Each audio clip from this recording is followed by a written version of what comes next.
Hey everybody, Maddox here and welcome back to the Pokehistorian. Today we're going to do another one of my fireside chat videos, and specifically I want to talk about when you should be grading your Pokemon cards, because as of this new Pokemon card market boom, everybody's rushing to PSA, CGC, and Beckett and having all their cards graded. So there are typically three reasons that you want to go ahead and grade your cards. The first reason is you want to have it authenticated. You want to verify that it is in fact what it claims to be. The second reason is that you want to have the card protected in a slab so it's not being touched by you and risking further damage. And the third reason, of course, is you want to get that sweet grade and see exactly what the condition is going to be. And with that, I would say there are three categories of cards that you want to take a look at grading, where those three factors I just went over will have varying level of importance. And the first category is going to be your God tier chase cards that are highly sought after, highly rare, and very expensive. A good example would be my Aquapolis Crystal Lugia here. I did a video on it, I don't even know, a few months back. These type of cards, you're going to want to grade them no matter what. And the reason is they're so rare that you are just trying to have them authenticated above all else. And even if they come back in a lower grade, it doesn't matter. The point is now it is authenticated, and if you ever need to sell it, people will be able to trust that what you're buying is in fact what it claims to be, most likely. Of course, there's even fakes of graded cards now, so you always have to watch out, but more likely than not, by a very, very high level, if the card is graded, it's going to be authentic, unless it's going for some sort of strange price or something like that. So examples of those cards would be your crystals, like that Lugia, your first edition base set Charizard, other first edition base set holos, your shining Pokemon from Neo Destiny and Neo Revelation. You want to look at, for modern cards, you'd think about your Poncho Pikachus, you'd think about Mario and Luigi Pikachu, your Munch promos, all of those cards that are just iconically rare and iconically sought after. Like, those are the cards that you want to grade no matter what. And like I said, the most important factor for those is just authentication. If you get a good grade, all the better. I mean, obviously if you get one, there's incredible return if it scores high, but even just having it grade is what's important for those. Then the second category I would say are your middle of the road vintage cards. Good example of this I would say is this Clefable here. It's first edition holographic. One of my favorite cards from Jungle, actually.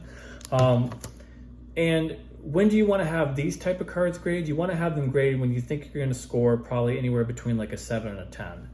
And the reason scoring between a 7 and a 10 range is okay is because, at least back when I was a kid, like, most of us didn't take care of our cards very well. So finding a card that's near mint, even if it's not perfect, is pretty hard to do. So if it's a fairly popular Pokemon such as that Clefable, or maybe like the Jolteon, Flareon, or Vaporeon from Jungle, and they're in very good condition, maybe your Dark Charizard from Team Rocket, Umbreon, Espeon from Neo Discovery, those type of cards, if they're in pretty good condition, don't have to be perfect, just pretty good, maybe a couple light scratches, maybe just a little bit of whitening on the back, I would say go ahead and grade those. Those are definitely good candidates for grading. And then we have the final category of cards you should grade, which I'm sure is the category that all of you have been waiting for, and that's modern Pokemon cards. So let's talk about the state of modern Pokemon card grading. If I was to summarize it very quickly, I would say it's 10 or bust. If you don't get a 10, it's really not worth it at all. And the reason is because there are so many of these new Pokemon cards out there. So many are being ripped every single day that, like, having a card that is a near mint condition, well, I mean, that's what's expected. Of course it's going to be a near mint condition. You just pulled it out of a pack. I mean, if it's not near mint condition, you'd probably be pretty upset, because that's what you expect when you get a brand new card. So with that in mind, getting an 8 or a 9 is essentially nothing. I'll give you a perfect example. The Magikarp that I did a video on a few weeks back, this is a 9, and I bought it as a 9. And the cool thing about that, getting it as a 9, is that I paid the same price for that card as I would have paid for getting it raw, which is great when you're a buyer, but if you're a seller and you're the person who's actually doing the grading, it kind of sucks, because if you submit your card for grading, you get a 9 or an 8. Like, a lot of times that is going to add almost no value onto the card, if no value at all sometimes. Now, there's always exceptions to every rule, but this is kind of typically how it goes.